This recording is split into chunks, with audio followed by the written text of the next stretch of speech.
La 4G Patelma vous présente Ni Vaovao.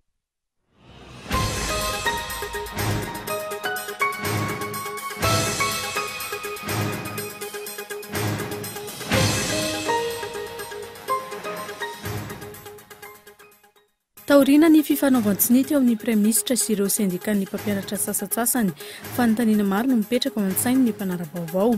Isy fampianarana ve amin'ny alatsinainy izao.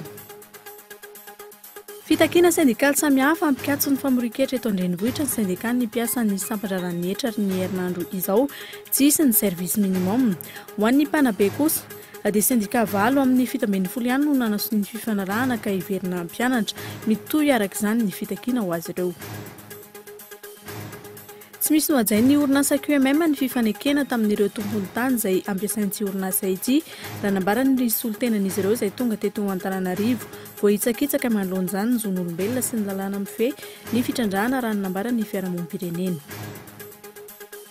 Farany any ivelany andro vitsy mialoha ny fifidianana filoham-pirenena ao Mali nanao fitorohana ny amin'ny fisiana osika ny mpanohitra ao an-toerana. Antsipiren'ireo arahanao afaka fitoana fohy.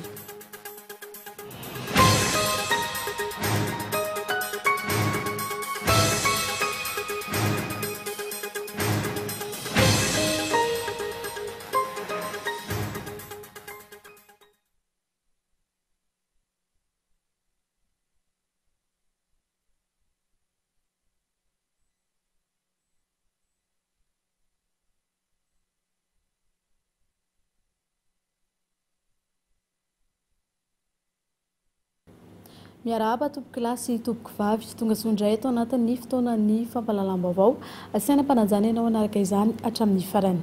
Pejin'ny politika vetrano isataratsika izany taoriany ny fifanaovan-tsinity eo amin'ny Praiministra sy ireo sendikan'ny mpampianatra sasansasany fanontaniana maro no mipetraka ao an-tsainy ny mpanara vaovao.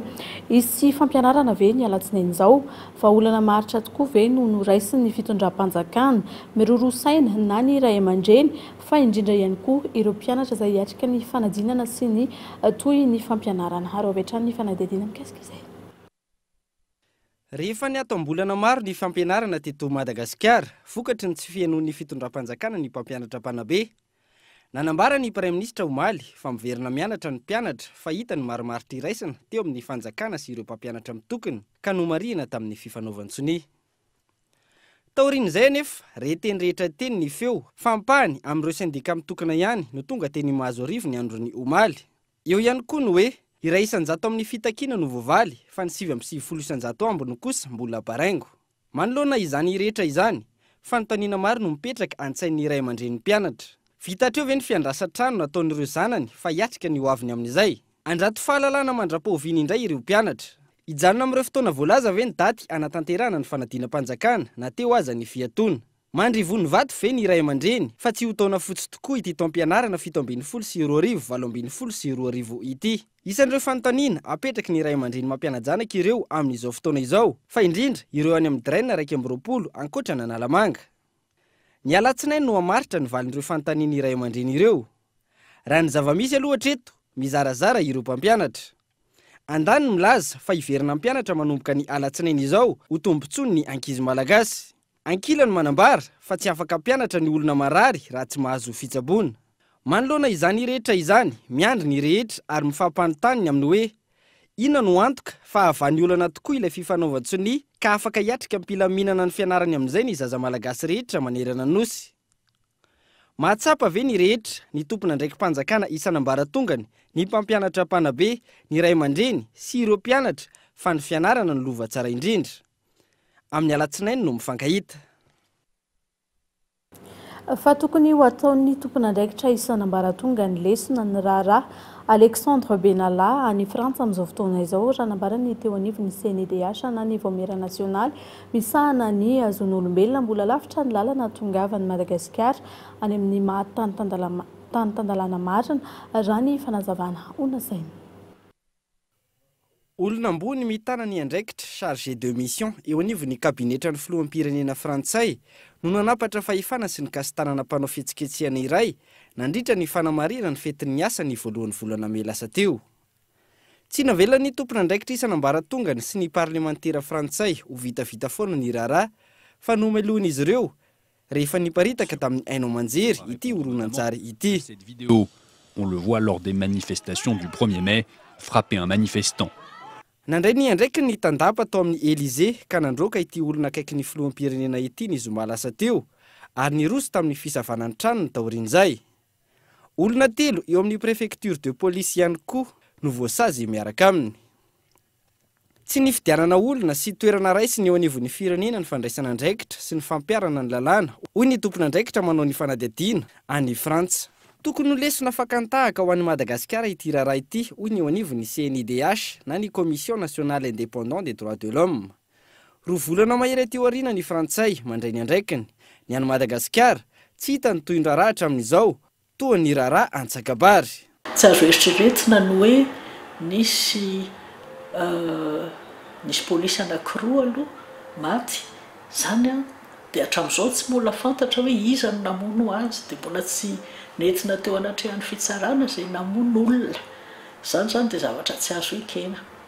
Tsy azo ekena arak'izay ihany koa ny hoe nisy fampijaliana, hoe fanambadiana olona amanjatony sy fandorana ny tranon'olona amanjatony, dia hoe tsy misy arakaraka zany na iza na iza. Angamba ataoko hoe resaka hoe le androm-panjakana mbola tsy mipetraka amin'ny toerany araka ny tokony ho izy. Ny fanjakana tandalana raha mety Madagasikara izay mbola tanjona angamba le izy zany, fa le eo efa mpiarana azy mbola raharabe. Angamba ataoko hoe mbola mianatra isika. Hiditra amin'ny faharoa taona ny ankehitriny izay raharahan-tsakabary izay, saingy tsy hita ny toy ny raharaha.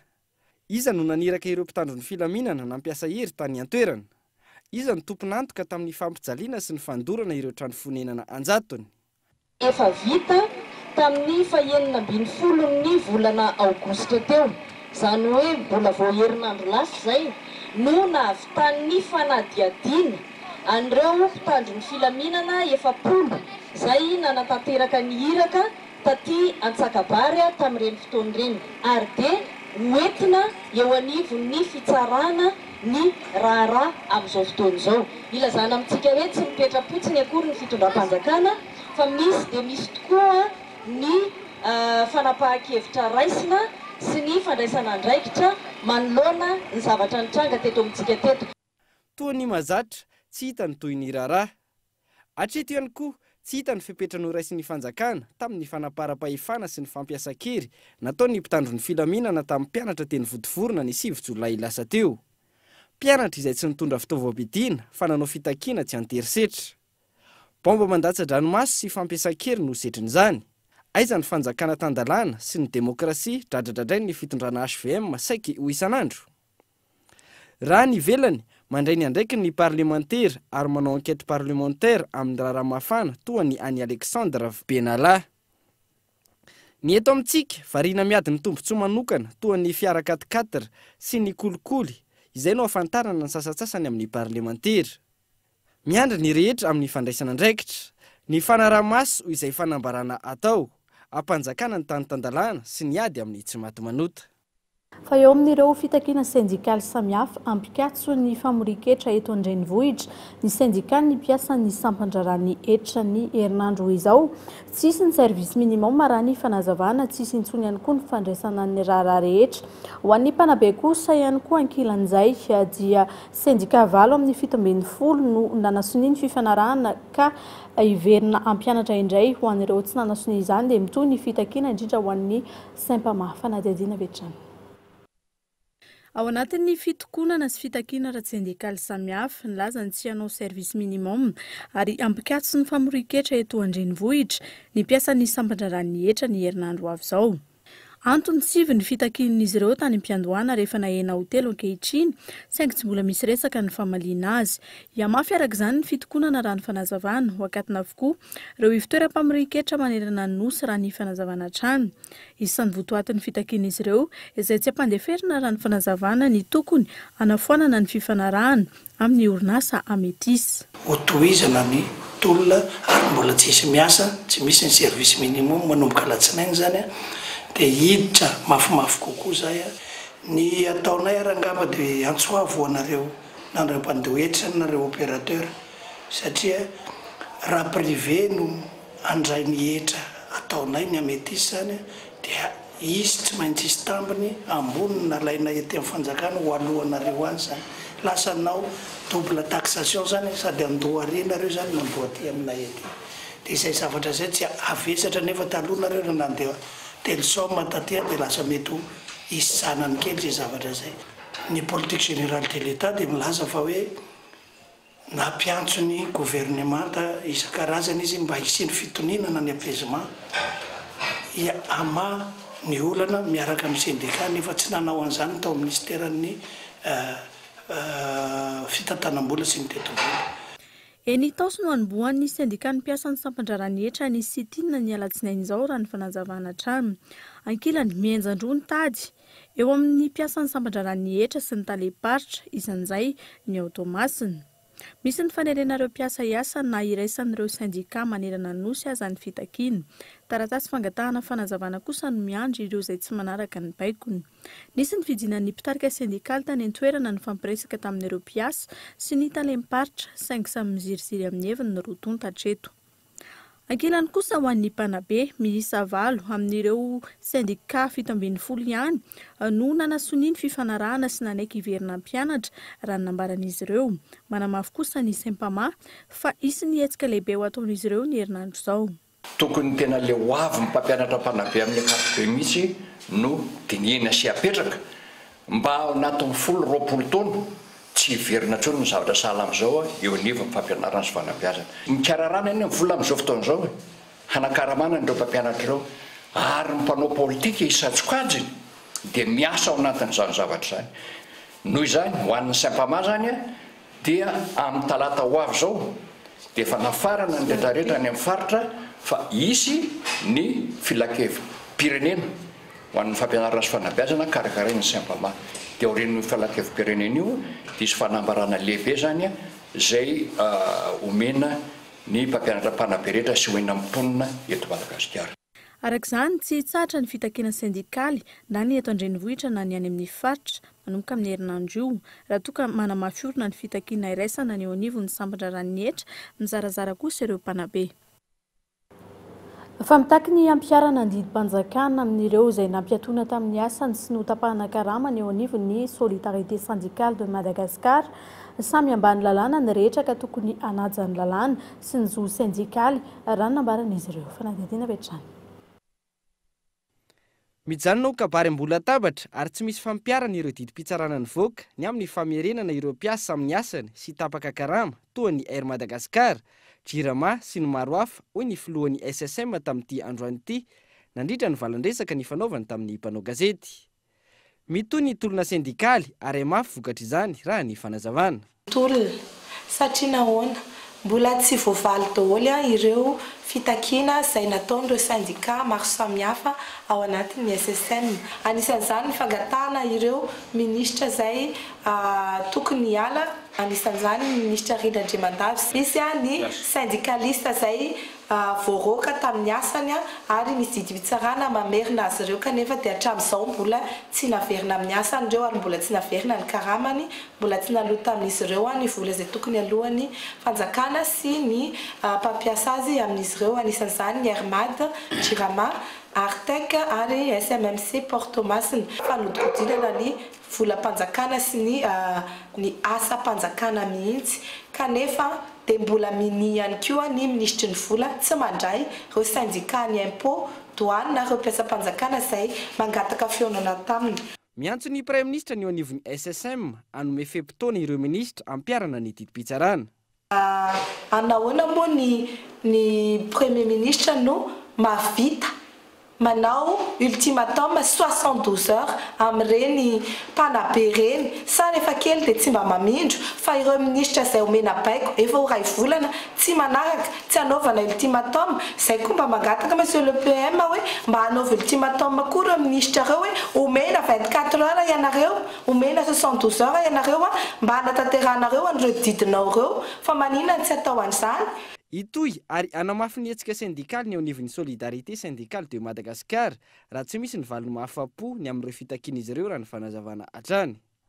Miandry ihany koa ny SSM ny valin'ny fitoriana izay napetraka izy ireo teny anivon'ny Bianco ary milaza fa tsy anaiky izany ho tsy misy toy ny mahazatra teto amin'ny firenena.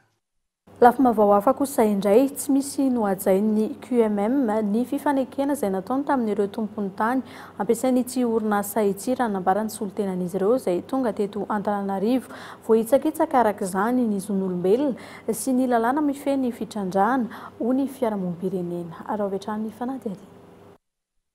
Tompon-tany manodidina ny 909 no nofitany orinasa QMM raha nambarany filoha-lefitry ny mpamboly mitambatra izay ivondrona ireo niarambona tonga eto andrenivohitra. Tsy nohajain'ity orinasa ity ny fifanekena ny fanaovantsony raha ny fanazavana.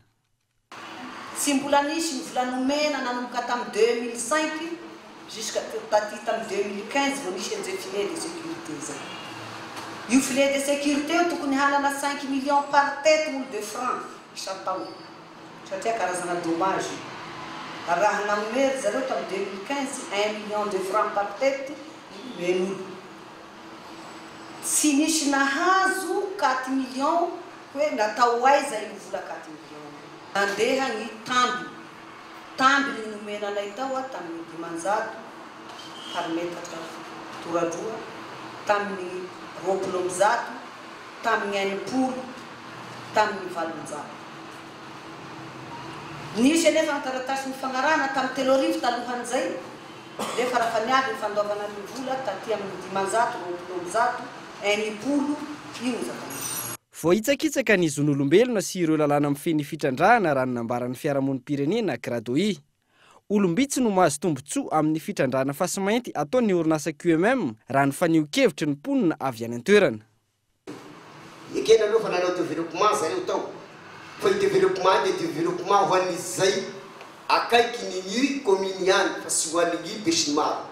Izay akaiky eo ihany nahazo tombosoa amin'ny développement fa sy ho an'ny fikololona rehetra. Misy lalàna ao amin'ny code minier anisan'izany milaza mazava fa hoe misy fepetra tokony ho raisina mba anomezana onitra reny le olona esoana amin'ny taniny reny noho ny tetikasa fitrandrahana.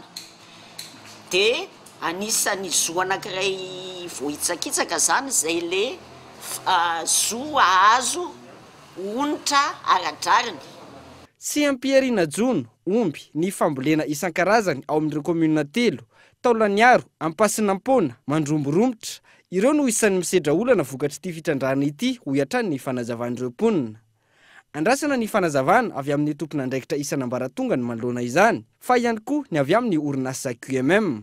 Raha tsy ivona, efa nanao fihetsiketsehana ho fanoherana ny fanapahan-kevitra ataon'ireto tompon-tany ireto ihany koa ny fikambana sasantsasany ao Taolaniaro. Manoloana ny nambaran'izy ireo ho fanembatsembanana ny sehampiariana noho ny sakan-dalana matetika ataon'ireto tompon-tany namidy tamin'ny orinasa QMM ireto. Fa eo amin'ny sehatry ny fiariana kosa indray dia manomboka mahazo vahana eto amintsika tato anatin'ny taona vitsy ny atao hoe fandraharana ara-tsosialy fanampiana ny fiarahamonina no sady loharam-bola amin'ny ankapobeny no mandrisika ireo tanora hiditra amin'ny sehatry ny fandraharana iray ity ny tsena sy ny lalam-barotra ny fafehezana ny filan'ny mpanjifa amin'ny ankapobeny no olana ho azy ireo ankoatra ny famatsiana ara-bola. Araovetrana fanadihadiana. Fandraharana ara-tsosialy na entreprenariat social io indray no ironana ny safidin'ireo tanora malagasy maniry niditra amin'ny sehatra ny fandraharana amin'izao fotoana izao. Eny amin'ny ambaratonga ambony amin'ny ankapobeny no efa miroso amin'ny fananganana ny tetikasa izay tiana ho tanterahana ireo mpianatra. Tanjona amin'izay entreprenariat social izay raha ny fanazavan'izy ireo ny anampy ny fiarahamonina manoloana ny fahasahiranana iainana ny loto izay azo avadika ho loharanom-bola. Avy amin'izay no mivoaka le hevitra hoe maninona raha io fako io ho ahodintsika amina produit anankiray izay ahafahantsika azahoana vola dia amin'izay ireo olona izay mitsinjoka fako ireo amintsika asa mba hakan'le fako ho atsika dia le izy ahodinay provende ho an'ny akoho trondro zany hoe misy le lalitra io manatody dia iny atody iny avy mivadika olitra dia iny olitra iny nutritif zany izy iny fa tsy mitondra aretina koa fa nutritif le izy dia iny olitra iny afaka vadika avy eo avadika provende misy déchet ariny dia iny déchet iny avy eo mivadika zezika. Ho an'ireo matianina amin'ny tontolon'ny fandraharana, isan'ny tokony hojeren'ireo mpianatra sy tanora te hiditra amin'ny fandraharana eto amintsika ny fahafehezana ny lafiny ara-pamatsiana sy ny lalam-barotra. Beaucoup plus travailler, surtout la partie financière. Mila ezaka be ny lafin'ny famatsiana sy ny enti-manana raha te handraharaha. Saripady ihany koa io, mila midina ifotony mihitsy mamantatra ny mpanjifa hamantarana ny filany, ny mpifaninana aminao. Iza ny tena kendrena. Mila manantona ireo ivitoerana na fikambanana na orinasa ihany koa manosika sy manohana an'izay fandraharana tanora izay fa indrindra ireo tanora mpianatra. Pour qu'elle puisse se positionner auprès des jeunes. Ankoatra izay, sakana ho an'ireo tanora maniry hiditra amin'ny setra ny fandraharana nefa manana tetikasa afaka hampandroso ny lafiny ara-bola. Raha ny atotanisa avy amin'ny ivitoerana ara-pandraharana miasa eto amintsika, mandidina ny Juillet ireo start-up izay mijoro eto Madagasikara tany amin'ny taona 2024. 20% izy ireo ihany, izany hoe mandidina ny 4 alina, no azo lazaina ho tafavoaka ka lasa orinasa madinika sy salantsalany. Sehatry ny tolo-draharaha na ny servisy amin'ny ankapobeny no misy ny ankamaroan'izy ireo. Tsy misy hatreto ny tohana azo tsapahitanana avy amin'ny fanjakana na ny ministera misahana ny tanora na ny ministera misahana ny ara-barotra sy ny ara-toe-karena. Mialohan'ny hanarahantsika ny toy ny fampahalalam-baovao dia hanaraka dokam-barotra vetivety isika rehefa avy eo miverina ao anatin'ny sehatry ny fampianarana amin'ny ambaratonga ambony fianarana any ivelany. Hitantsika ihany koa amin'ny fanatanjahantena izay ireo anarana mety handrombaka ny Ballon d'Or amin'ity taona ity. Rehefa avy eo ary.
Tonga soa eto anatin'ny tapany faharoa ny fampahalalam-baovao.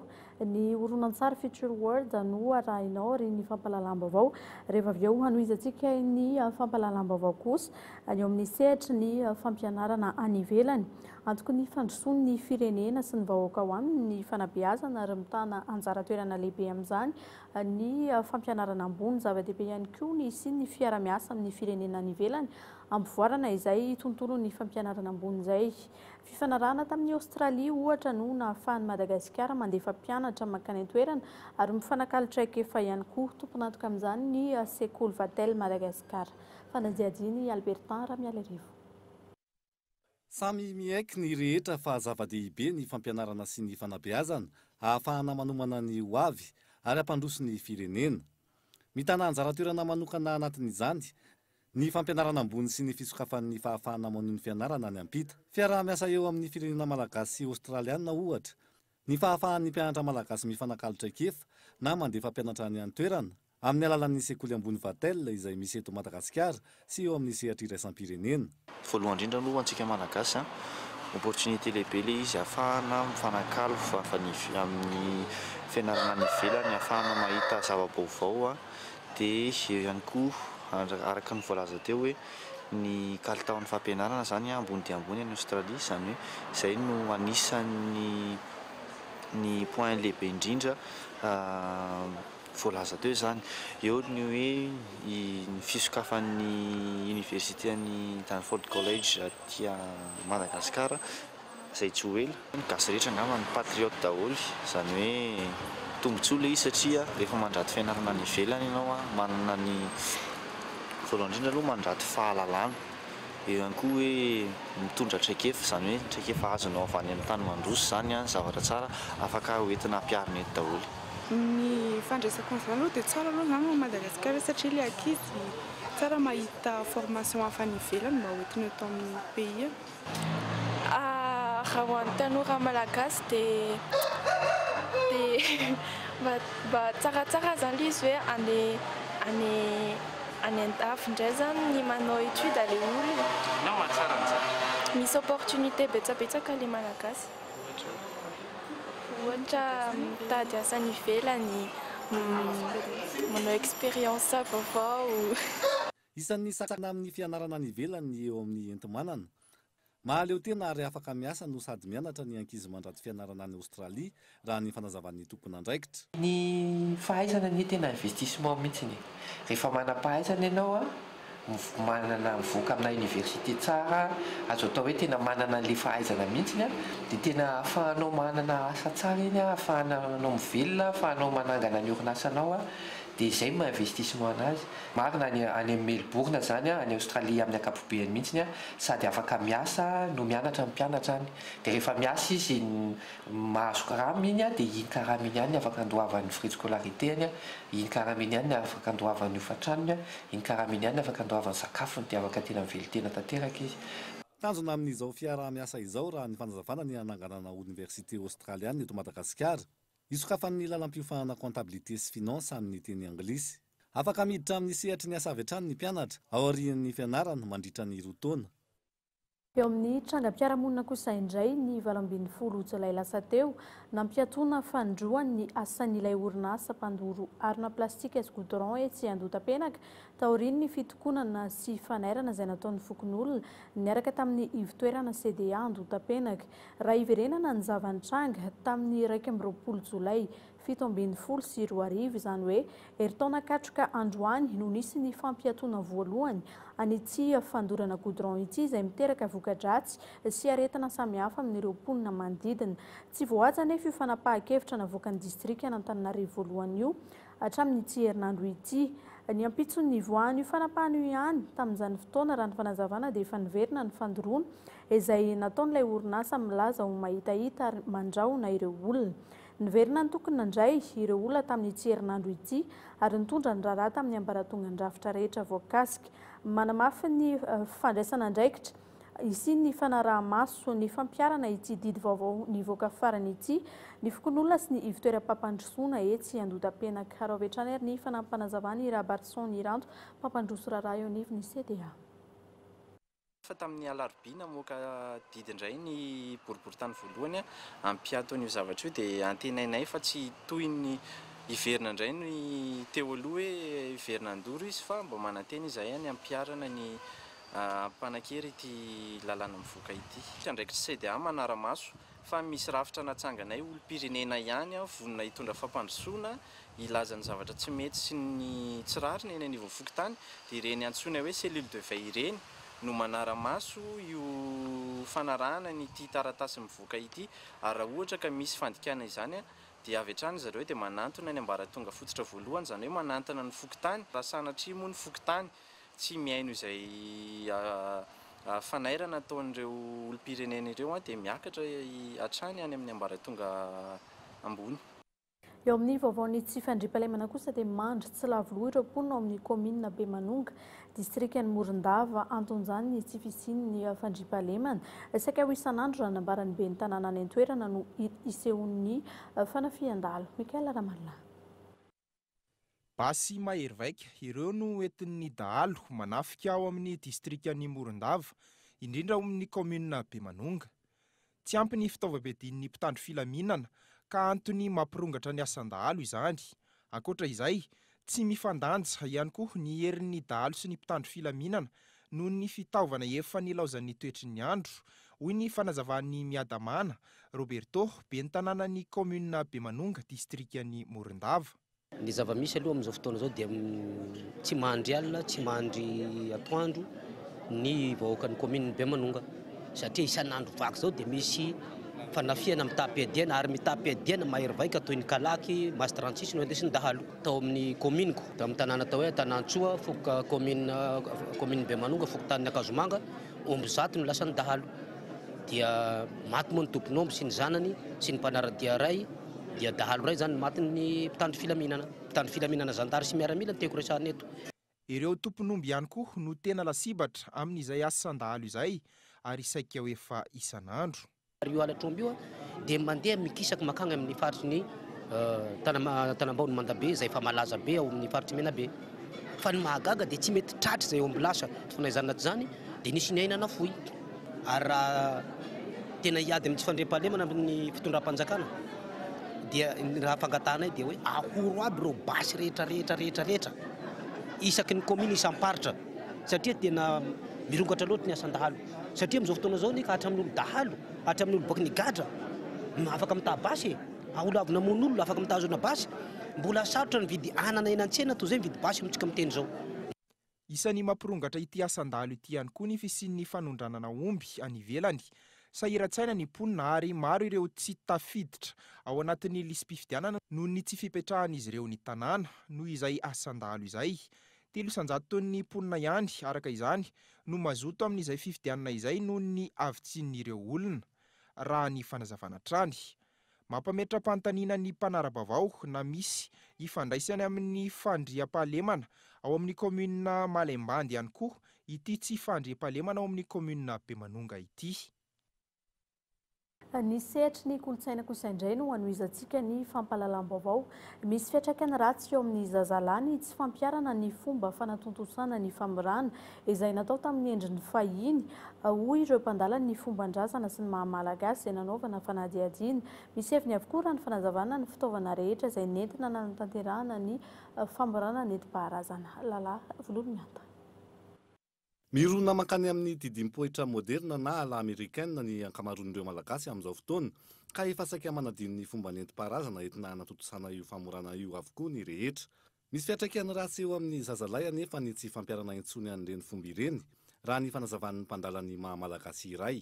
Amin'izay fotoana anaovana an'izay zany dia misy fombafomba atao ao ny maka rano mahery mioraka manao zavatra be dia be dia mahazo lela tia tanin-drazana sady matanjaka mahery fa tsy pelaka ary tsy maintsy lehilahy ny mamora zaza tsy maintsy anaovana fomba amin'ilay miorakoraka sy mitabataba ireny mba ho lehilahy matanjaka fa rehefa vehivavy no manao famorana dia sarim-bavy ny zanakao rehefa tsy anaovana mahery setrotreny izy dia jereo ny ankamaroan'ny zaza amin'izao fotoana ohatra manao sangan-dokotra zany dia mahikely dia mibotsaka pataloha dia pelapelaka.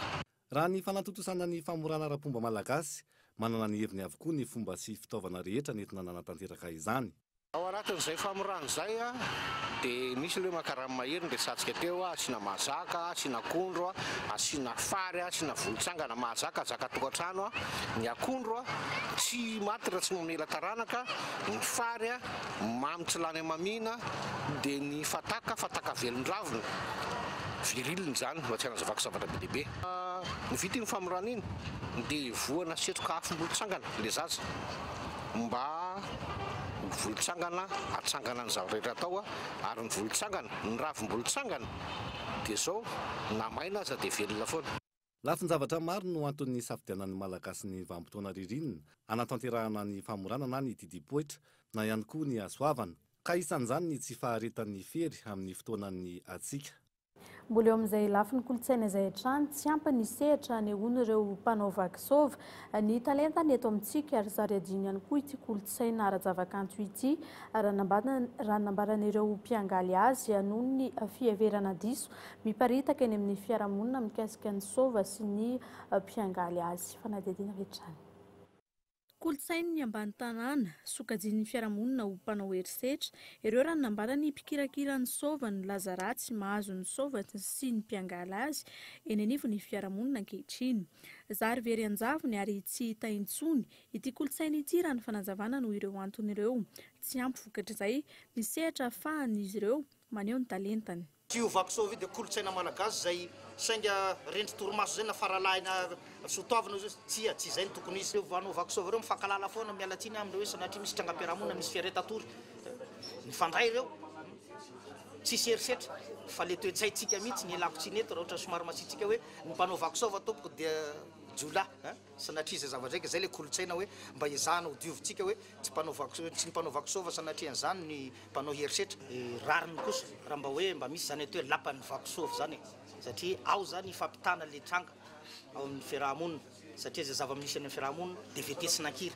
Zay zany tsy dia mahita sehatra kokoa raha hoe avy amin'ny fitondram-panjakana sy minisitry ny kolotsaina fa raha tsy fikambanana ohatry ny karakara hetsika zay vao afaka mandray anjara no mbo ahafahanay. Ny tena anehonay anazy amin'izao dia resaka famadihana sy resaka forazazy. Any zany tena kan'olonanay manao vakisova amin'izao ririnina izay. Raha ny eo amin'ny lafiny mahakanto no asiteny manana ny mampiavaka azy ny sova na zany eo amin'ny fitaovana ampiasaina na koa eo amin'ny hafatra entiny.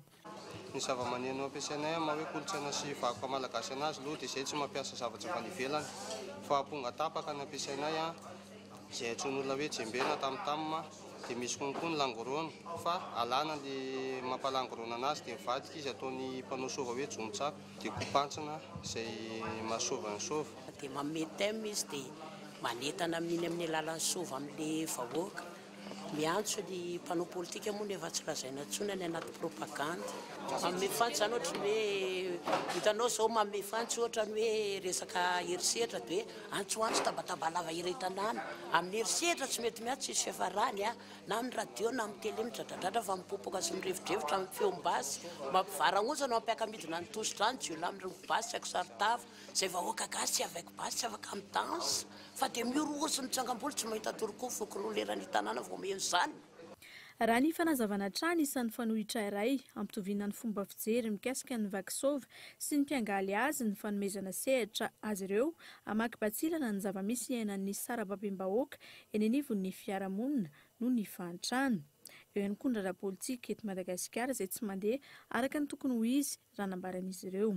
Ny volana aogositra izao no isy hetsika manandratra manokana ny sova malagasy. Eo amin'ny tontolon'ny fanatanjahantena kosa indray ao amin'ny taranja baolina kitra nanova ny fijeriny pity baolina kitra ny fiadiana ny tompon-daka maneran-tany farany teo izay natao tany Russia mety hiova manaraka izay ihany koa ny ibata ny Ballon d'Or 2024 raha ny fijeriny mpanao gazety ara-panatanjahantena maneran-tany. Arao vetrany mikasika izay. Tato anatin'ny 7 taona, Lionel Messi sy Cristiano Ronaldo hatrany no nifantohan'ny mpankafy baolina kitra maneran-tany ary nifandimbiasan'izy mirahalahy ireo nifandrombahana ny Ballon d'Or. Itsambadika izay amin'ny ity taona ity raha ny fijeriny maro, indrindra taorian'ny mondial izay nitanterahana tany Russia farany teo. Efa bolana mialoha ny ahafantarana izay mpilalao mendrika hisalotra izay Ballon d'Or izay. Maro ny anarana mandehandeha, isan'izany Antoine Griezmann izay nahazo ny tompon-daka eran-tany farany teo. Eo ihany koa i Mbappé sy Varane izay samy niara nilalao taminy. Luka Modric, mpilalao mendrika nandritra ny mondial farany teo ihany koa. Isan'ny tsara toerana mety handrombaka izany raha nambarany mpanao gazety ara-panatanjahantena maneran-tany. 520 isan-jato no taho omen'ny mpanao gazety azy azony izay Ballon d'Or izay. Tafiditra ao amin'ny anarana hatrany ny anaran'i Cristiano Ronaldo, saingy ambanin'ny tany raha oharina amin'ny Modric 10 isan-jato. Tafiditra anatin'izay hazakazaka ho an'ny Ballon d'Or izay ihany koa ilay mpilalao teratany Belge Eden Hazard. Maresaka raisam-pirenena kosa indray andro vitsy mialoha ny fifidianana filoham-pirenena ao Mali nanao fitorohana ny amin'ny fisiana osika ny mpanohitra ny toerana misy karazany roa samihafa raha ny nambaran'izy ireo ny fichier électoraux any toerana mitsipaka izay kosa ny sambatra raha-mpanjakana miadidy ny fifidianana any toerana. Fanadihadiana. Ny 20 Jolay izao no hiatrika ny fifidianana filoham-pirenena fihodinana voalohany ny ao Mali.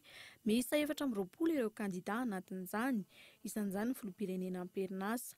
Manany isin'ny osika sahady ny avy amin'ny antoko ny fanoherana malianina. Nambaran'ny filohany ity antoko ity fa misy karazany roa samihafa ireo antota taratasy na fichier électoraux. Tsy mitovy amin'izay efa navoaka sy natao audit tamin'ny volana May lasa teo, ny antota taratasy mivoaka ao amin'ny tranokala ny sampatra raha-mpanjakana misahana ny fifidianana amin'izao fotoan'izao raha ny nambaran'izy ireo. Tato anatin'ny fanadihadiana izay nataon'ny fanoherana ihany, araka ny fanazavana no nahitana izy ireo fitombon'ny isan'ny birao-pifidianana sy fitombon'ny isan'ny mpifidy. Anaran'olona miferiny indroa na ny doublon. Anarana tsy misy sary, tsy misy toerana sy birao voafaritra andatsahany ny vatony. Tsy tatao ihany koa ny anaran'ireo teratany mipetraka ivelana ny firenena malianina. Mahery ny roa hetsy sy iray tapitrisa ny totalin'ireo mpifidy izay nahitan'izy ireo fahadisoana hoy ny filohan'ny antoko-mpanohitra ny toerana. Takin'izy ireo arak'izay nisy ny fanitsiana farak'izay aingana an'ity atotam-baovao ity. olana ara-teknika kosa no mety izy raha nambarany sampandraram-panjakana maliana ny miadida ny fifidianana no lavin'izy ireo kosa ny filazany fisian'ny osoka. Mifarany etsy ihany koa tompo-kilasy tompo-vavy ny fanaranao ny fampahalalam-baovao tamin'ny ity alina ity ankasitrahana feno nanaranao izany hatramin'ny farany. Veloma tompoko.